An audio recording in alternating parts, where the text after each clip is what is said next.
This channel exists to transmit information, not to build a personality cult. I'm not interested in that format. But enough of you asked me to tell you about myself, so here's your video about me.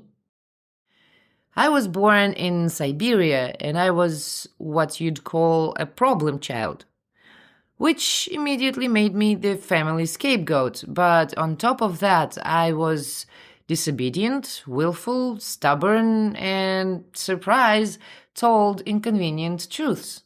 Not exactly celebrated qualities in the Soviet Union. USSR was one of the most rigid systems suppressing the individual. So, from a very early age, I dreamed about leaving the country. It was absurd in everything, from the way people thought to the way they lived. Everything was saturated with fear, control, and ridiculous "this is the way it should be" that no one could ever explain. Home was a place where you had to follow a bunch of rules that no one ever handed out in writing for detailed study, but the cost of making a mistake was always very high. What I thought was just a toxic environment turned out to be systematic manipulation designed to raise personality. And I started asking questions way too early. Who am I? What the fuck is happening here? Why is everything so completely illogical and doesn't make any sense? I also remember recurring nightmares I often had back then, when familiar reality became distorted, scary, and illogical. I plan a separate video about those because I have a few thoughts on the subject.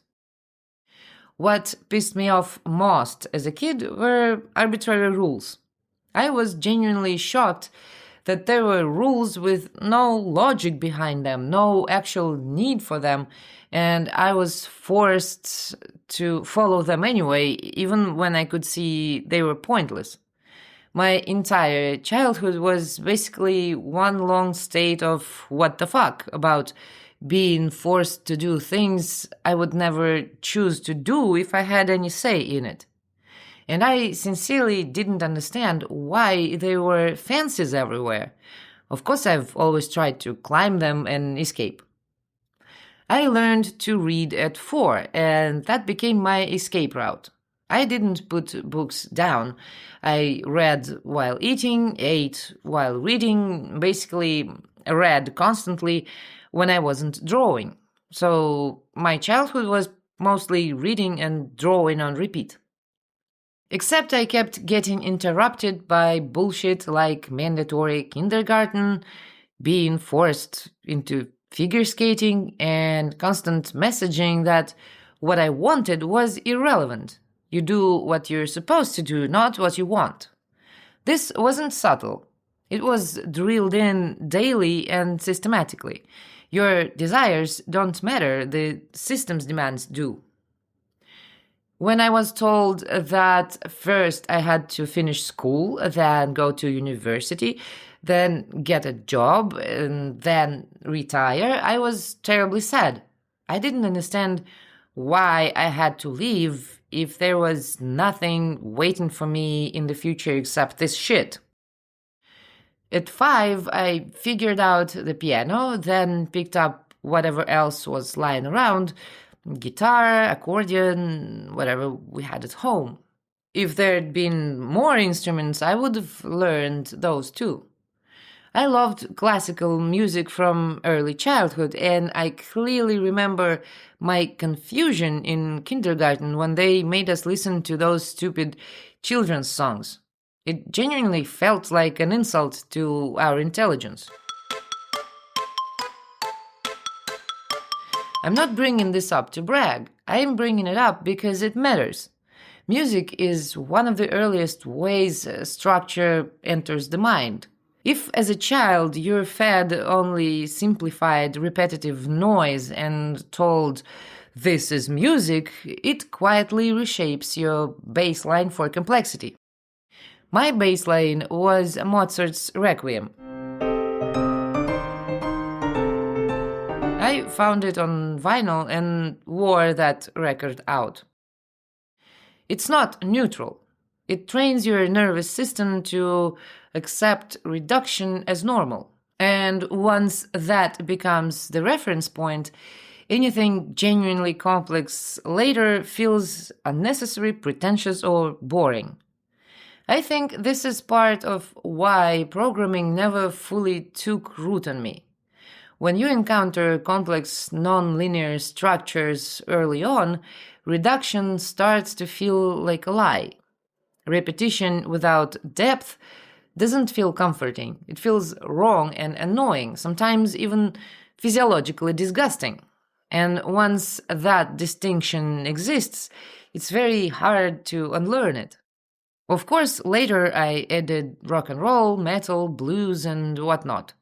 At 9, we started a band. We had 2 guitars and upright piano, but didn't have drums. So I made one out of a wooden condensed milk barrel, and the other was a cooking pot. As you can guess, we didn't become another Pink Floyd, but it was fun. At 14, I learned to play actual drums and joined a different band, and we even performed at clubs around Novosibirsk. When I got interested in something as a kid, I went all in. I loved cats, drew them constantly, studied breeds, even worked as a steward at a cat show when I was 12 because I thought it was cool. Loved horses too, drew them all the time. For some reason, people always mocked me for being this intense about things. My parents misread my relationship with music completely and enrolled me in music school, which had nothing to do with loving music. It was a conditioning system. You perform correctly, you get rewards. You don't, you get punished. Natural learning process replaced with behavioral training. They wanted to turn me into a famous pianist, make me the next Yevgeny Kissin. When people ask me if they should send their kids to music school, I say absolutely fucking not, unless you want to kill their love for music. You can't cage creativity inside a system like that. Music needs to be learned freely. It should be pure joy. When you mix learning with shame, suppression, and punishment, the whole thing breaks. As long as I remember myself, I was obsessed with freedom. Not as an abstract ideal, but as a practical condition for thinking, choosing, and breathing without permission. Pippi Longstocking was my idol growing up, and I was endlessly jealous of her. That's what I dreamed about, just being free. I also kept asking myself why I didn't fit into the collective. They explained to me that not fitting in was entirely my failure, my fault, and I had no choice but to believe it. School for me was a prison. I constantly argued with teachers, didn't recognize any authority, challenged them logically, asked uncomfortable questions.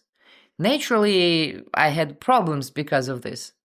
Other kids beat me up regularly for not hiding my opinion that pop music was fake, dumb, and boring. Speaking my mind got me beaten up quite consistently. So after finishing school, I didn't go to university. There was no way to drag me back into the system. I've lived my entire life without higher education, which might actually be a plus. As soon as I had the first opportunity to get away from Novosibirsk, I went straight to Moscow. I was 17 years old. In reality, though, I wanted to get as far away as possible, preferably to another planet, but at least across the ocean, to forget about all this shit once and for all. Design has always fascinated me since I was little. Before leaving for Moscow, I started learning graphic design. In Moscow, I worked as a web designer first, then moved into print design, branding, worked in a few design studios. Got into calligraphy, which later made design in typefaces feel natural. Also got obsessed with photography for a while. Won some professional awards, including a Golden Apple at the Moscow International Advertising Festival in 2005. Seemed to be a big thing back then. That was also the final year I ever worked in an office. After that, I went fully freelance. 4 years later, I realized I didn't particularly like living in Moscow, and I never liked winter anyway. I'd dreamed about endless summer since childhood, so I decided to move to Ecuador. That's when my attempts to find my place in the world started. I lived in Ecuador for 2.5 years, learned Spanish there. Turned out the most effective method was 5 hours of study at home daily, then going out drinking with locals every evening. Learned it in 3 months, so apparently the method works. But it's a method that requires a strong liver as part of the learning equipment. Then I happened to drink with some Argentinians who told me about Argentine wine and meat, so Buenos Aires naturally became my next destination. In Argentina, I switched from freelance design to stock illustration, drawing images for Shutterstock. When I wasn't working, I was constantly at the pool hall, playing and even taking lessons, even participated in a 9-ball tournament. I actually love playing pool and should find a way to get back to it. If you are in Subotica and want to play, let me know. Then I suddenly had this thought that if you live on a boat, you can be free. I was tired of hopping from one rented apartment to another, and I was pretty sure I would never be able to buy myself a regular home, which remains true to this day. And since any reasonable person should buy themselves a boat at least once in their life, I went to sailing school. Studied a couple of years, passed the exams, got my sailing license. Found out where you could buy a cheap sailboat, Guatemala, and off I went. The boat was probably my first attempt at creating a self-contained reality with minimal external control. Except it wasn't Instagram van life. It was a school of autonomy. I had to learn to fix things, crawl into a stinking diesel engine compartment, repair the electrical system, install solar panels, calculate water and electricity consumption, unclog the head, which honestly sounds like a skill everyone should eventually acquire.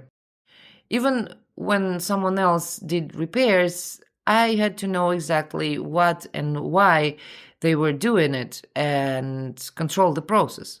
A lot of pink unicorns died hard.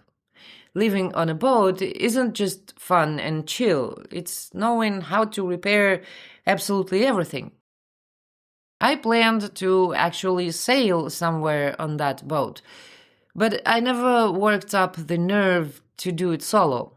Simple reason, I couldn't figure out diesel engines. Apparently, that's just one of those areas where I have zero talent, like dancing. You literally can't teach me to dance to save my life. I tried reading the engine manual, books on maintenance and repairs, but it just didn't stick. Without the ability to fix the engine, I don't think you should go anywhere beyond a day trip. So I lived on the boat for 7 years instead of crossing oceans. People actually laughed at me. One of the loudest ended up on a reef and sank his boat a couple of weeks later. True story. If anyone dreams of living on a boat, hang out at a boatyard first and observe what their daily routine actually consists of. Maybe ask them to show you their bills too. You might be picturing it wrong. As they say, sailing is fixing your boat in exotic places. Also, the most expensive way to get anywhere for free. Both true. But to be fair, I know people who do enjoy it a lot though. Plus, there's just as much bureaucracy, permits, zarpes, registrations, etc. In Belize, if you accidentally hit a reef, they confiscate your boat, fine you 15 grand, and throw you in jail. So don't go to Belize. That country doesn't seem appealing to me anyway, and I'll tell you why in a few minutes. I think I was trying to keep in touch with myself, fulfilling all my childhood dreams.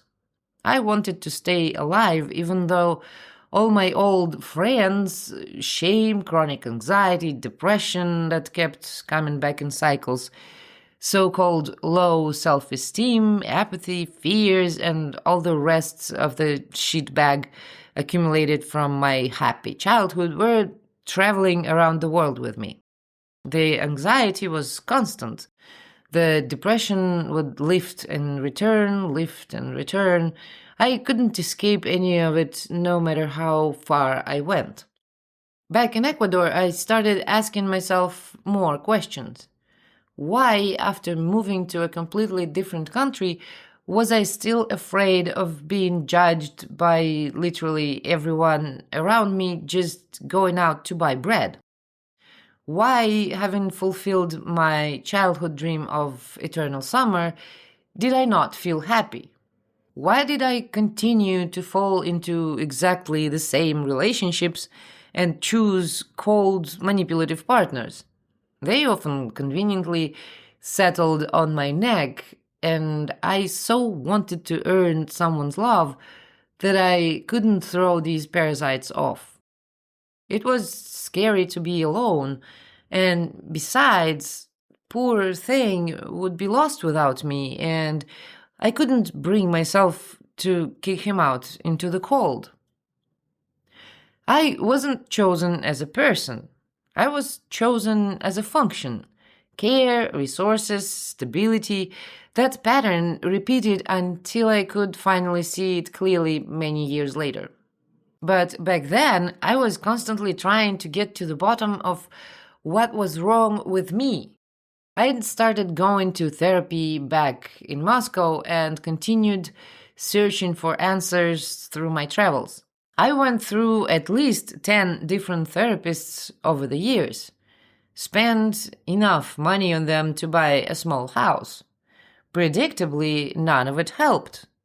Nobody could answer my one question: why, when I understand everything and know where everything came from, I still can't change the scripts in my head. I was reading books on self-esteem, toxic shame, and trauma back in Moscow, then much later dug into manipulation, narcissism, and psychopathy. But as I studied, it was as if I was just taken to a new level of the same game each time.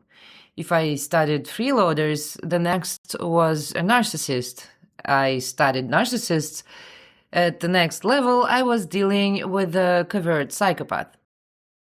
Therapy always assumed the environment was basically fine, and the problem was my reaction to it. That was the core mismatch. My organism refused to adapt to something fundamentally wrong. After all that so-called work with therapists, all I got were new labels: CPTSD, ADHD, HSP, even suspicions of Asperger's syndrome. My high sensitivity was always pathologized. Low pain threshold, high sensory sensitivity, all of it. Even the abnormal ability to focus and being painfully allergic to bullshit. The system treats this as disorders, but as I now understand, it's simply a sign of a living person who's still present. We'll definitely discuss what all these labels actually mean in future videos in more details. I also wrote about it in my books. So back to the boat in Guatemala. At some point, my Shutterstock income started dropping and dropping and dropping. Here, I should mention that I simply can't force myself to do work that doesn't resonate with me on a very deep level. If something feels dead, pointless, or system driven, my brain refuses to engage. When I was little, they labeled me as lazy. But the fact is that I can be extremely productive when doing something I truly care about. So I got really scared that pretty soon I'd be left with no income. Tried stock animation, tried writing stock music, even designed a few typefaces. The calligraphy background from Moscow came in handy. Accidentally wrote an entire album of my own songs and recorded it right there on the boat, but that was, of course, completely useless from a financial point of view.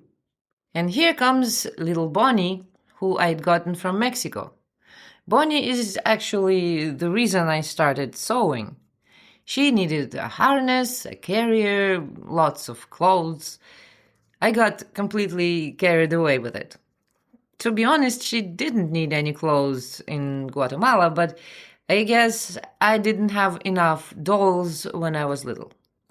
So I also started making bags out of fabric, bought myself a sewing machine, then switched to leather and started hand stitching. Never used patterns, I just drew straight onto the leather from my head. Hand stitching gave me more design freedom, so I switched to that completely.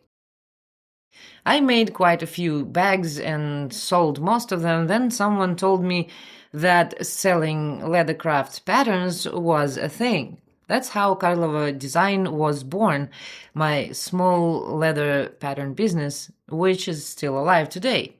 Oh, and by the way, this hat is also made and designed by me. I've heard it pisses some people off. I'm glad it does. I once designed myself a t-shirt that said pissing people off since 1981. I could tell you plenty of entertaining stories about Guatemala, like when the boatyard owners where I was doing repairs threatened to sink my boat. Or when I went to Belize and found out they'd suddenly canceled visa on arrival for Russians, and for this infraction, they threw me in jail. They wanted to take my dog as well, I said, over my dead body, so Bonnie and I spent 15 hours behind bars in Belize together. After that episode, I had to watch Orange is the New Black from start to finish just to get over it. Now you can understand why I hate bureaucracy so much. This is just one peak episode among many. Bureaucracy has fucked with me plenty over 44 years. Anyway, the workshop kept growing. There was a synthesizer in a cabin, a shitload of tools on the floor, leather everywhere, printer, plotter, guitar, and sewing machine, all crammed into 12 meters of boat. I realized it didn't fit on the boat anymore, so I rented a small apartment in the marina and lived like that for a while. Then, for some reason, I got this weird idea to return to Russia, probably because I couldn't think of any other place, and I was honestly tired of living in Latin America. I won't describe what it's like flying from Guatemala to Russia with a dog and 100 kilos of extra baggage, which got charged twice for because they could. But somehow it happened. I arrived in Russia. A year and a half later, they started the war. Sanctions killed my business. Payment platforms blocked, stores shut down, because I'm Russian and therefore should be responsible for what my masters are doing. My nervous system basically shut down. I wasn't depressed in a normal sense. I was frozen. Sat in that state for about 10 months, literally shaking constantly like a chihuahua. Couldn't think, couldn't make decisions, couldn't figure out what to do. Complete cognitive collapse, and at the same time, it was so exhausting that I had no energy left for action. Eventually, I decided to just gather whatever energy I had left and fuck off to Georgia. So I packed my things, shipped the workshop, and moved to Tbilisi. Started learning Georgian, incredibly difficult language. Doesn't belong to any major language family. It has its own Kartvelian group. Managed to learn some of it despite the complexity. Bought myself an antique piano and 1906 concert upright Becker, which made me feel a little better. Though I have to say, being Russian in Georgia lately is extremely unpleasant, to say the least. You're responsible for 2008 war, the war in Ukraine, and for rising rent prices. I felt it in the air just walking down the street to the store. I basically stopped leaving the house.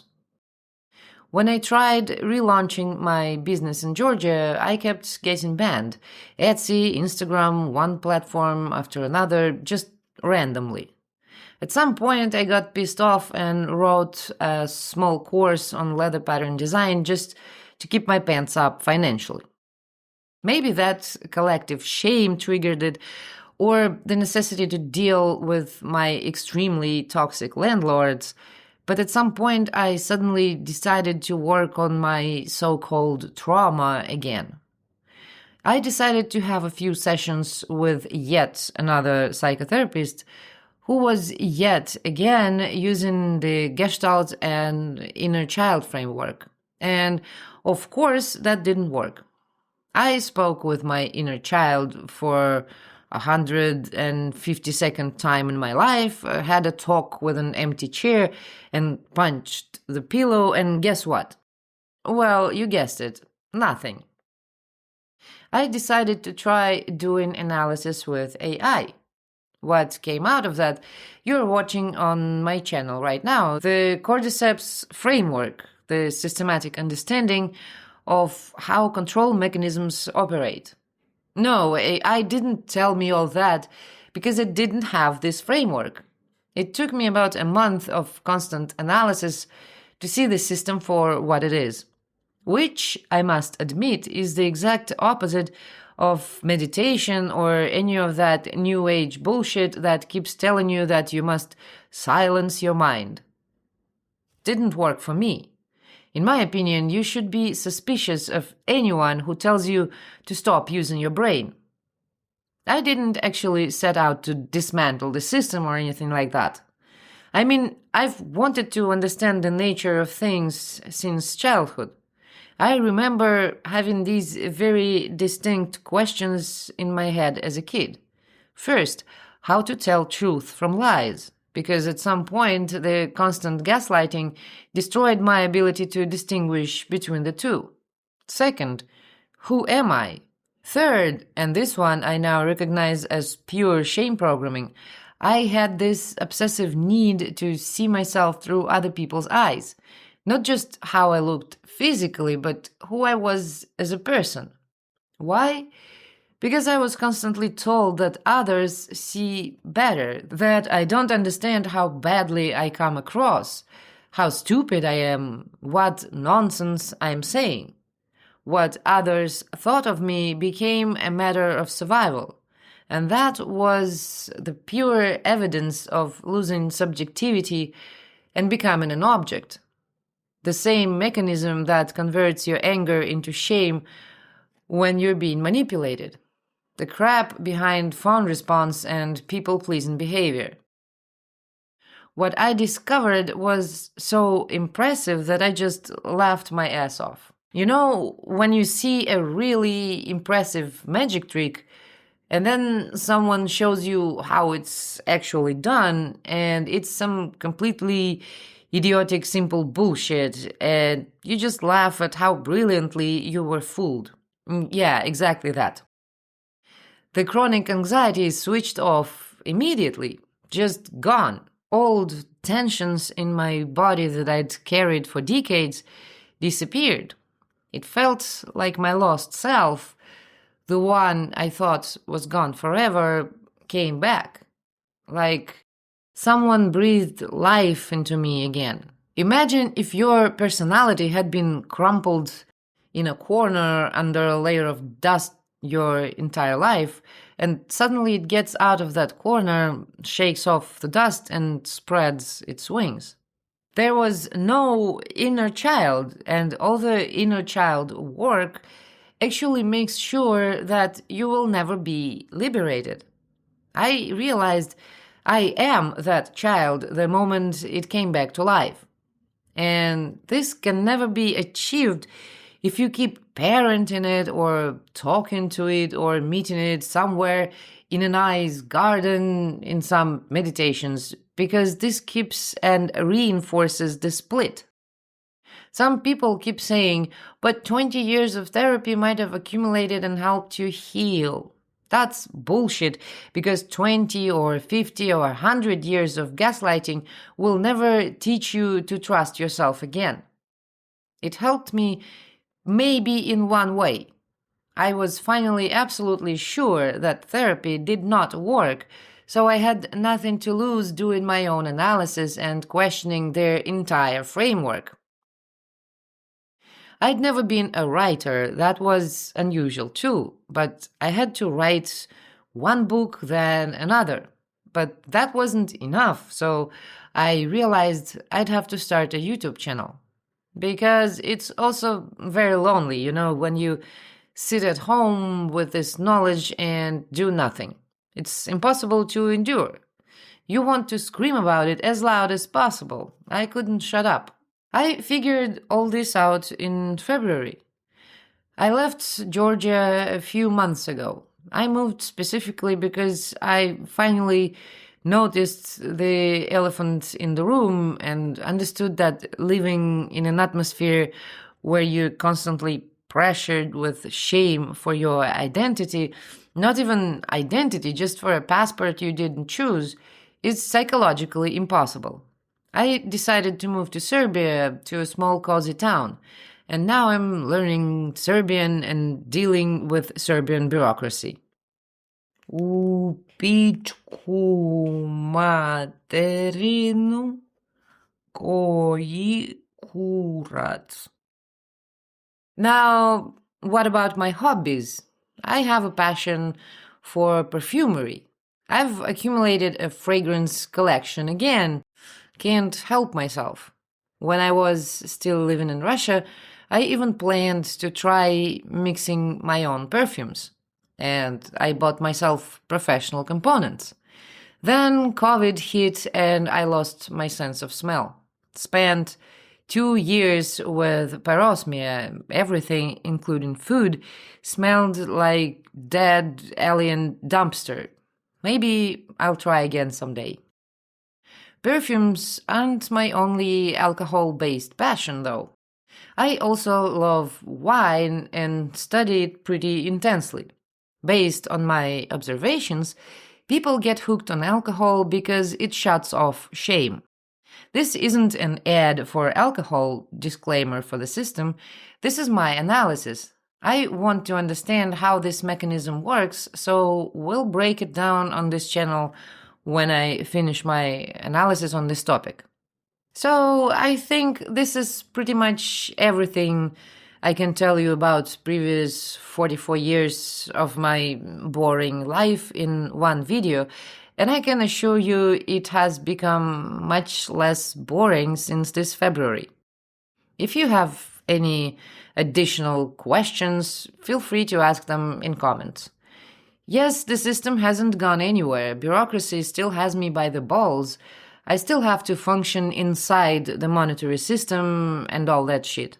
Sometimes I get caught in old patterns, get pissed off at haters' comments, or stuck in those parasitic loops of fear and uncertainty. But for me, it was a huge shift to kick this programming out of my head and finally see things clearly. and I want to pass it on. Maybe then we will have a chance to live in a sane world. Because when I was little, I remember myself saying, this world is stupid and it has to change. I know I won't be able to change it alone. As a part of the learning equipment. Playing and even taking land, crossing oceans. Why, when I understand, really impressive, really. You laugh at it, how, poor thing would be lost without me, and I couldn't bring myself to kick him out into the cold.